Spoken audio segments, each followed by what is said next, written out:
सब लोगों को यीशु सहाय, प्रेज द लॉर्ड, जय मसीह। आज के संदेश का विषय है अपनी समझ का सहारा क्यों नहीं। मेरे विचार में आपको मालूम होगा कि नीति वचन अध्याय 3 5वें पद में क्या लिखा है। मैं यहां पढ़ना चाहता हूं, तू संपूर्ण हृदय से यहोवा पर भरोसा रखना और अपनी समझ का सहारा ना लेना। तो 5वें पद का जो पहला हिस्सा है उसमें लिखा है तू संपूर्ण हृदय से यहोवा पर भरोसा रखना। इसमें तो किसी व्यक्ति को कोई आपत्ति नहीं होगी, मुझे ऐसा लगता है। लेकिन पहले मैं बहुत दफा इस विषय में विचार करता था कि अपनी समझ का सहारा क्यों नहीं लेना चाहिए। जब परमेश्वर ने बुद्धि दी है, जब परमेश्वर ने ही समझ दी है, तो हमें इस समझ का सहारा क्यों नहीं लेना चाहिए। लेकिन तब बाद में मुझे पवित्र आत्मा ने समझाया कि जब कोई व्यक्ति संपूर्ण हृदय से यहोवा परमेश्वर पर भरोसा रखता है तो अपनी समझ का सहारा लेने की जरूरत ही नहीं पड़ती है। और यदि ऐसा कोई अवसर आ जाता है जब अपनी समझ का सहारा गलती से कोई ले भी लेता है तो उसे सुधारने की जरूर कोशिश करता है। तो परमेश्वर को बहुत बहुत धन्यवाद कि परमेश्वर ने हमें समझ तो दी है, बुद्धि भी दी है, सोचने विचारने की क्षमता भी दी है, लेकिन फिर भी परमेश्वर चाहता है कि हम अपनी समझ का सहारा न लें, लेकिन संपूर्ण हृदय से, पूरे हृदय से, हृदय की पूरी गहराई से पिता परमेश्वर पर भरोसा रखें। तो जब हम इस बात को समझने की कोशिश करते हैं तो दो बातें हमें समझनी चाहिए। पहली बात, जब कोई व्यक्ति संपूर्ण हृदय से यहोवा पर भरोसा करने लगता है तो उसे यह बात अच्छी तरह से समझ में आने लगती है कि यहोवा परमेश्वर हमारी कल्पना से बहुत ही ज्यादा महान, बहुत ही अद्भुत परमेश्वर है। उसकी सामर्थ्य बहुत महान है। वो महासागर को चुल्लू में माप सकता है, आकाश को बित्ते से नाप सकता है, उसके उठे हुए हाथ को कोई गिरा नहीं सकता है। तो जब हम पिता परमेश्वर पर भरोसा करने लगते हैं पूरे हृदय से तो धीरे धीरे करके यह बात हमारे लिए और अधिक स्पष्ट होती चली जाती है कि यहोवा परमेश्वर पर हर परिस्थिति में भरोसा करना चाहिए।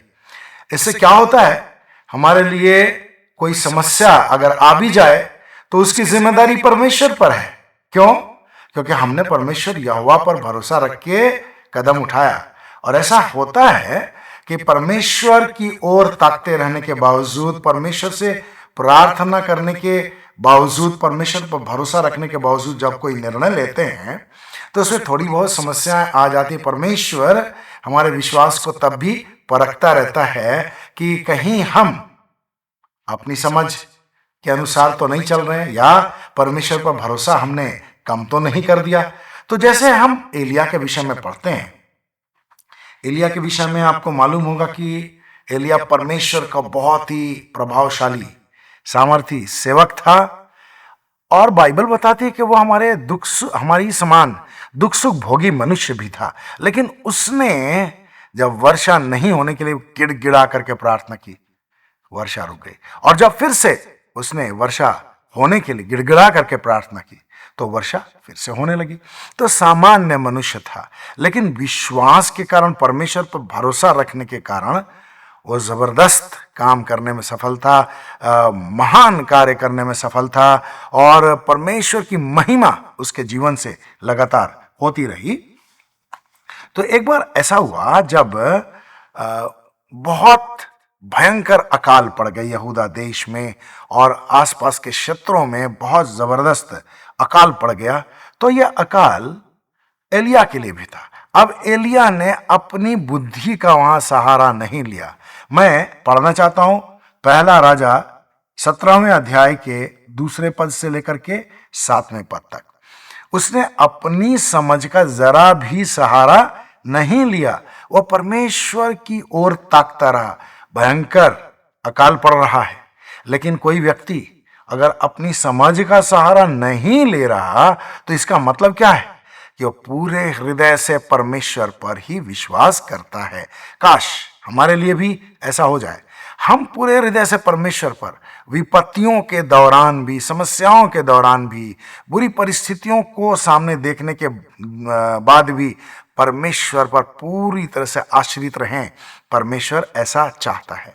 और कठिन परिस्थितियां हमारे विश्वास को परखती हैं। तो अकाल की जो परिस्थिति एलिया के सामने आ गई थी, परमेश्वर ने एलिया को भी इससे परखा होगा, या फिर परमेश्वर इस बात से प्रसन्न रहा होगा क्योंकि एलिया अपने तरफ से कोई निर्णय नहीं ले रहा, वह परमेश्वर पर आश्रित है, परमेश्वर की ओर ताक रहा है और परमेश्वर जैसा बोलेगा वैसा वो करेगा। ऐसी स्थिति एलिया की थी। तो मैं पहला राजा 17वां अध्याय 2 से 7 पद तक पढ़ना चाहता हूं। तब यहोवा का यह वचन उसके पास पहुंचा, यहां से चला जा और पूर्व की ओर मुड़कर करीत नाले में जो यरदन के पूर्व में है छिप जा, और ऐसा होगा कि तू उसी नाले का पानी पिएगा। और मैंने कौओं को आज्ञा दी है कि वे वहां तेरे लिए भोजन पहुंचाएं। अतः उसने जाकर यहोवा के वचन के अनुसार किया और यरदन के पूर्व करीत नाम नाले के पास जाकर रहने लगा। और कौवे सुबह और शाम उसके लिए रोटी और मांस लाया करते थे और वह नाले का पानी पिया करता था। और ऐसा हुआ कि उस देश में वर्षा न होने के कारण कुछ दिनों के बाद नाला सूख गया। तो परमेश्वर ने एलिया के जीवन के द्वारा क्या सिद्ध किया हमारे लिए, कि हमें भी अपनी समझ का सहारा नहीं लेना चाहिए। हमें संपूर्ण हृदय से यहोवा परमेश्वर पर भरोसा करना चाहिए। तो जब परमेश्वर ने उससे कहा कि तू करीत नाले में जो यरदन के पूर्व में है छुप जा, और ऐसा होगा कि तू उसी नाले का पानी पिएगा। और मैंने कौओं को आज्ञा दी है कि वहां तेरे लिए भोजन पहुंचाएं। तो जब एलिया वहां जाकर के रहने लगा, मेरा ख्याल है कि किसी गुफे में या पहाड़ के किसी ऐसे स्थान में वो रहने लगा होगा जो थोड़ा छत नुमा भी होगा, वो आराम से सो भी सकता होगा, प्रार्थना भी कर सकता होगा, परमेश्वर से बातें भी कर सकता होगा। तो पहले दिन उसको कौवे के द्वारा भोजन मिला। अब वो चिंता नहीं करने लगा कि दूसरे दिन मिलेगा कि नहीं, तीसरे दिन मिलेगा कि नहीं। प्रभु यीशु ने कहा चिंता मत करो कि तुम क्या खाओगे और क्या पियोगे और क्या पहनोगे। बहुत से विश्वासी लोग खाने पीने और पहनने ओढ़ने के लिए बहुत ज्यादा चिंता करते हैं, लेकिन यहाँ एलिया के बारे में बाइबल बता रही है कि कौवे उसको खाना देने के लिए आते थे। और कौवा कैसा पक्षी है, वो खुद लालची पक्षी है, लेकिन परमेश्वर ने यह बात यहां हमारे लिए बहुत स्पष्ट रूप से साबित की है कि लालची पक्षी हो या लालची व्यक्ति हो या दुष्ट व्यक्ति हो, परमेश्वर उसे भी हमारे पक्ष में कर सकता है। राजाओं के हृदय को वो नालियों के समान मोड़ सकता है, जहां भी चाहता है वो मोड़ देता है, जैसे भी चाहता है, जब भी चाहता है परमेश्वर मोड़ देता है। अब एलिया वहीं रहता रहा। अब जब तक परमेश्वर ने उसे सीदोन के सारपत को नहीं भेजा, वो वहीं रहा। उसने अपनी समझ का कतई सहारा नहीं लिया और वह परमेश्वर पर लगातार भरोसा करता रहा। इसलिए परमेश्वर के साथ जो उसका संबंध था बहुत ही प्रगाढ़ संबंध था, बहुत ही मजबूत संबंध था। और यही कारण था कि परमेश्वर ने भी उस पर अपना अनुग्रह लगातार बनाए रखा। और जब तक उसे सारपत की विधवा के पास नहीं भेजा गया, वह वहीं रहा। और जब परमेश्वर ने उसे आज्ञा दी, जैसा कि हम लोग पढ़ते हैं पहला राजा 17वां अध्याय 8 से 10 पद तक, तब यहोवा का यह वचन उसके पास पहुंचा, उठ सीदोन के सारपत को जा और वहीं रह। देख, मैंने वहां एक विधवा को तेरे लिए भोजन का प्रबंध करने की आज्ञा दी है। अतः उठकर वह सारपत को गया, और जब वह नगर के फाटक के पास पहुंचा तो देखो एक विधवा लकड़ियां बीन रही थी। और उसने उसे बुलाकर कहा, मेरे पीने के लिए किसी पात्र में थोड़ा सा पानी ले आ। अब देखिए, पहली बार परमेश्वर ने कौवों को आज्ञा दी, जो लालची पक्षी हैं उनको आज्ञा दी। दूसरी बात, परमेश्वर ने एलिय्याह को किसी धनी व्यक्ति के यहां नहीं भेजा, एक गरीब विधवा के पास भेजा। और अगर आप नीचे पढ़ते जाएंगे तो पता चलेगा कि उस विधवा का एक बेटा था जिसके पास परमेश्वर का यह सेवक एलिय्याह भेजा गया। और अंत में लिखा हुआ है कि विधवा और उसके घराने के लोग वहां खाते पीते रहे जब तक अकाल बना रहा। तो परमेश्वर कितना महान है। पहले सारपत की विधवा थी और उसका बेटा था और एलिय्याह, 3 जन थे। लेकिन जब सारपत की विधवा को ऐसा लगा होगा कि ये तो आश्चर्य कर्म खत्म होने का नाम ही नहीं ले रहा है, तो उसके घराने के लोग भी वहां आ गए। हो सकता है उसने बुलवा भेजा हो या फिर परमेश्वर ने कुछ ऐसी व्यवस्था की हो कि उसके घराने के लोग भी वहां आ गए हो। तो अद्भुत परमेश्वर है। जैसा एलिय्याह ने किया, उसने अपनी समझ का जरा भी सहारा नहीं लिया। उसने ये नहीं सोचा कि पहली बार हो गया, ठीक है, कौवे आकर के मुझे खिलाते रहे, लेकिन फिर परमेश्वर एक विधवा के घर भेज रहा है, एकदम रूखा सूखा खाने को मिलेगा। इस प्रकार का कोई तर्क परमेश्वर के सामने उसने नहीं रखा। उसने आज्ञाकारिता की एक बहुत बड़ी मिसाल यहां पेश की है। तू अपनी समझ का सहारा ना लेना। तो परमेश्वर बहुत अद्भुत है। परमेश्वर हमारी सहायता करना चाहता है, हमारे जीवन में भी अद्भुत कार्य करना चाहता है, अपनी उपस्थिति देना चाहता है। शर्त यह है कि हम परमेश्वर पर पूरा पूरा भरोसा रखें और प्रतिदिन के जीवन में अपनी समझ का सहारा जितना हो सके उतना ना लें तो बेहतर है। जितना ज्यादा हो सके हम परमेश्वर की ओर ताकें, परमेश्वर से प्रार्थना करके निर्णय लें, परमेश्वर की अगुवाई प्राप्त करें और परमेश्वर की उपस्थिति में चले फिरें। दूसरी बात, परमेश्वर ये चाहता है कि हम विश्वासी इस बात को बहुत अच्छी तरह समझ लें कि हमारा जो जीवन है पृथ्वी पर इसलिए नहीं है कि हम सांसारिक मानसिकता अपना करके कभी कभी प्रार्थना करते हुए अपनी इच्छा से निर्णय लेते हुए यह जीवन व्यतीत करें। जिस प्रकार एक पिता अपने बच्चे को अपने साथ सारे कार्यों में शामिल करना चाहता है, अपने वैभव में, अगर पिता बड़ा अधिकारी है या धनी व्यक्ति है तो धन का, उसके अधिकार का जो प्रभाव होगा उसमें वो अपने बच्चे को भी शामिल करना चाहेगा। वो अपने बच्चे को अपने शान शौकत में भी शामिल करना चाहेगा, अपने ठाठ बाट में भी शामिल करना चाहेगा। और जैसा लग्जूरियस लाइफ बाप का है वो चाहेगा कि बेटा भी उसी लग्जरी का हिस्सा बने। हालांकि अगर अनुशासन पसंद बाप है तो अपने बेटे को अनुशासित करने की कोशिश जरूर करेगा। तो परमेश्वर के पास क्या है? महिमा है, वैभव है, सामर्थ्य है। तो वो एक ऐसा बाप है जो पृथ्वी के बाप से, किसी भी बाप से ज्यादा प्रेम करने वाला है। तो हम विश्वासी जब उसकी संतान बन जाते हैं तो हमें अपनी महिमा में, अपनी सामर्थ्य में, अपने गौरव में क्यों इस्तेमाल नहीं करेगा? अपनी उपस्थिति में हमें क्यों नहीं रखना चाहेगा? इसके लिए जरूरी है कि हम अपनी सांसारिक मानसिकता का लगातार त्याग करने का प्रयत्न करते चले जाएं और सांसारिक उपलब्धियों के विषय में बहुत ज्यादा परेशान ना हो। सांसारिक उपलब्धियां परमेश्वर की दृष्टि में कोई भी महत्व नहीं रखती।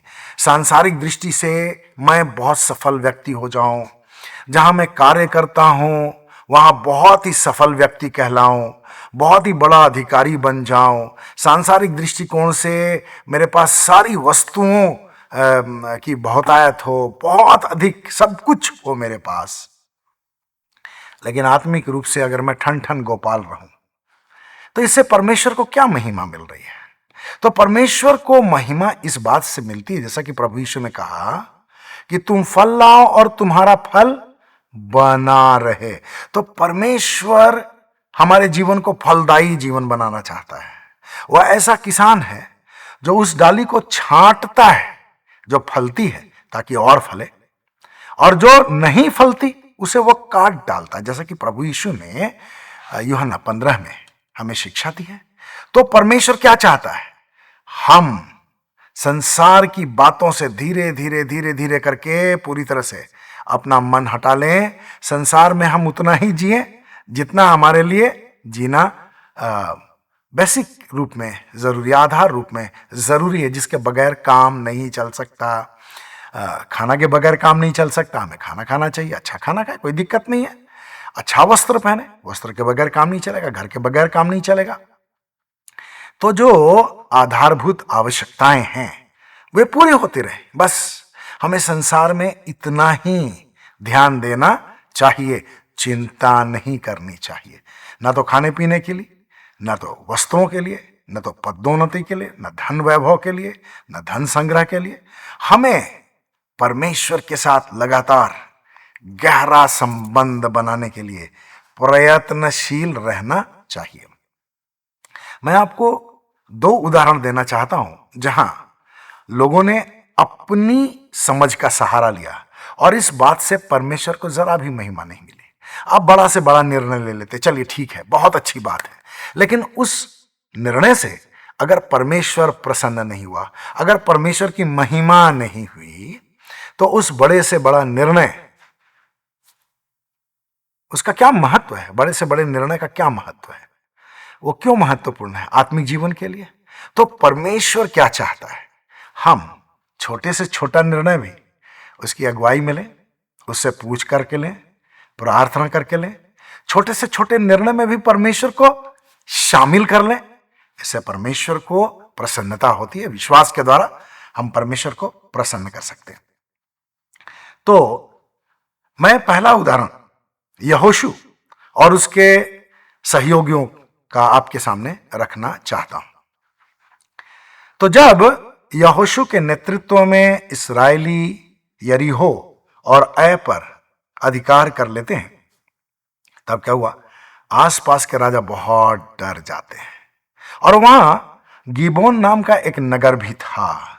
नगर के लोग भी डर गए कि अरे भाई, इस्राएली बड़े बड़े नगरों पर कब्जा करते जा रहे हैं, तो हमारा नगर भी उनसे बचा नहीं रहेगा, और अगर वे हम पर अधिकार कर लेंगे, अगर हम पर चढ़ाई कर देते हैं, तो हमें छोड़ेंगे नहीं, मारेंगे, काटेंगे, हमारे धन संपत्ति लूट लेंगे। तो ऐसा करते हैं, गिबोनियों ने सोचा, ऐसा करते हैं कि हम लोग चलते हैं, थोड़ी सी एक्टिंग करते हैं और यहोशू और अन्य इस्राएली अगुओं को प्रभावित कर लेते हैं और उन्हें बाध्य कर देते हैं कि वे हमसे दोस्ती कर लें।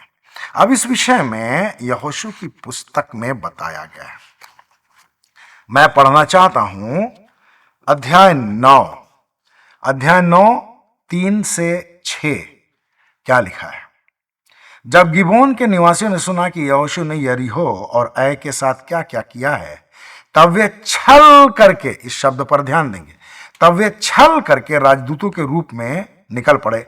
उन्होंने अपने गधों पर फटे पुराने बोरे तथा मदिरा के फटे पुराने और मरम्मत किए हुए कुप्पे लादे, अपने पांव में पुराने पैबंद लगे जूते तथा तन पर पुराने वस्त्र पहने और भोजन के लिए सूखी तथा फफूंदी लगी हुई रोटियां रख लीं। तब उन्होंने गिलगाल की छावनी में यहोशू के पास जाकर उससे तथा इस्राएली पुरुषों से कहा, हम दूर देश से आए हैं, हमारे साथ वाचा बांध लो। अब मैं यहोशू 9वें अध्याय के 14 और 15वें पद को पढ़ना चाहता हूं। तब यहोवा की सलाह लिए बिना, ध्यान दीजिए, तब यहोवा की सलाह लिए बिना इस्राएली पुरुषों ने उनकी भोजन वस्तुओं में से कुछ ग्रहण किया। तब यहोशू ने उनसे मेल करके उन्हें जीवित छोड़ देने की वाचा बांधी और मंडली के अगुओं ने उनसे शपथ खाई। तब यहां देखते हैं 14वें पद में बहुत स्पष्ट रूप से लिखा है कि उन्होंने यहोवा की सलाह नहीं ली। अगर यहोशू जैसा व्यक्ति ये गलती कर सकता है, तो हम लोग तो गलती कर ही सकते हैं, लेकिन हमें इसलिए गलती नहीं करनी चाहिए कि हम छोटे विश्वासी हैं, हम यहोशू के समान नहीं हैं, मूसा के समान नहीं हैं। लेकिन परमेश्वर ने हमारे सामने जो ये उदाहरण रखा है, उससे हमें शिक्षा लेने की जरूरत है कि हम भी सावधान रहें, हर निर्णय में परमेश्वर को शामिल करें। प्रार्थना के द्वारा परमेश्वर के वचन को पढ़ करके परमेश्वर की अगुवाई प्राप्त करने के द्वारा लगातार परमेश्वर की इच्छा को जानने की कोशिश करने के द्वारा हम परमेश्वर पिता को अपने छोटे से छोटे निर्णय में भी शामिल करें। अब मैं योना का उदाहरण आपके सामने रखना चाहता हूं। योना पहला अध्याय 1 से लेकर के 3 पद तक मैं पढ़ना चाहता हूं। यहां लिखा है, अमीतै के पुत्र योना के पास यहोवा का यह वचन पहुंचा, उठ महानगर नीनवे को जा और उसके विरुद्ध प्रचार कर, क्योंकि लोगों की दुष्टता बढ़कर मेरे सम्मुख पहुंच गई है। परंतु योना यहोवा की उपस्थिति से तरशीश को भाग जाने के लिए उठा। वह याफा को गया और वहां उसे तरशीश जाने वाला एक जहाज मिला। वह किराया देकर उनके साथ उस पर चढ़ गया कि यहोवा की उपस्थिति से भागकर तरशीश को जाए। तो योना ने अपनी समझ का सहारा लिया। परमेश्वर उसे नीनवा भेजना चाहता था लोगों की आत्माओं को बचाने के लिए, लेकिन योना ने वहां जाने से इनकार कर दिया। और इतना ही नहीं, वह यहोवा की उपस्थिति से भाग जाना भी चाहता था। उसने कोशिश की, लेकिन अगर आप पढ़ेंगे, आपने पढ़ा भी होगा, तो आप जानेंगे। और जो लोग नहीं अब तक पढ़ पाए हैं, अगर वे पढ़ें तो उनको पता चलेगा कि समुद्र में किस प्रकार तूफान आया और एक महामच्छ के पेट में योना पहुंच गया। और बड़े ही आश्चर्यजनक रीति से परमेश्वर की सामर्थ्य योना के ऊपर काबिज रही और महामच्छ के पेट के अंदर भी 3 दिन 3 रात योना जिंदा रहा। और समुद्र के किनारे सी बीच में, किसी सी बीच में, संभवतः सी बीच होगा, तो समुद्र के किनारे वह उगल दिया गया। महामच्छ के पेट से वो बाहर आ गया। तो परमेश्वर की इच्छा का इनकार करना बहुत ही खतरनाक बात है। परमेश्वर की इच्छा के विरोध में चलना बहुत ही भयानक बात है। हमारे लिए जरूरी है कि हम इस विषय में गंभीरता से सोचें और विश्वास करें कि परमेश्वर हमें हमेशा संभालता है। ना तो उसने हमें कभी छोड़ा है और ना हमें कभी छोड़ेगा, लेकिन वह ये देखना चाहता है कि हम कितना विश्वास करते हैं, हम उस पर कितना भरोसा करते हैं। तो परमेश्वर आपको आशीष दे। Hallelujah, praise the Lord.